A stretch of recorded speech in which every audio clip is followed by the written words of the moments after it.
దేశం కోసం ప్రాణత్యాగాలు చేసిన కుటుంబం గాంధీ కుటుంబం అని చక్కారెడ్డి అన్నారు. టెలికమ్యూనికేషన్స్ని ప్రజలకు అందించిన ఘనత రాజీవ్ గాంధీకి దక్కుతుందని అన్నారు. నేడు మోడీ, కేసీఆర్ వాడుతున్న టెక్నాలజీ అంతా రాజీవ్ గాంధీ తెచ్చారని అన్నారు. చివరికి జైల్లో ఉన్న బిడ్డతో కేసీఆర్ మాట్లాడింది కూడా రాజీవ్ గాంధీ తెచ్చిన టెక్నాలజీతోనే అని చక్కారెడ్డి సూచించారు. కాంగ్రెస్ 70 ఏళ్లలో ఏం చేశారని అడిగితే కేటీఆర్, హరీష్, బీజేపీ నేతలకు చక్కారెడ్డి కౌంటర్.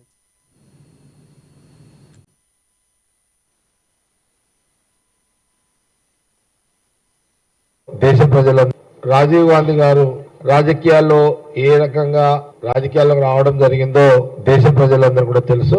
ఆ రోజు ఇందిరాగాంధీ గారు చంపబడ్డ తర్వాత మరో అత్యవసర పరిస్థితులలో రాజీవ్ గాంధీ గారిని ఆ రోజు రాజకీయాల్లోకి ఇమ్మీడియట్లీ రావాల్సిన పరిస్థితి ఇందిరాగాంధీ గారి యొక్క మరణము.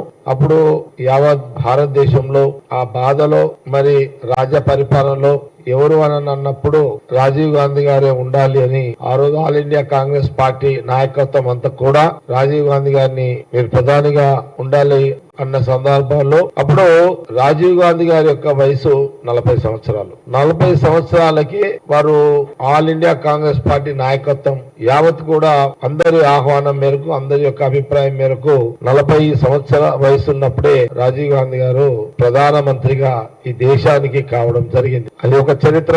రాజీవ్ గాంధీ గారు వారు ఒక పైలట్ అనేది కూడా అందరు కూడా తెలుసు. రాజీవ్ గాంధీ గారు ఒక సాధారణమైన జీవితం. రాజీవ్ గాంధీ గారు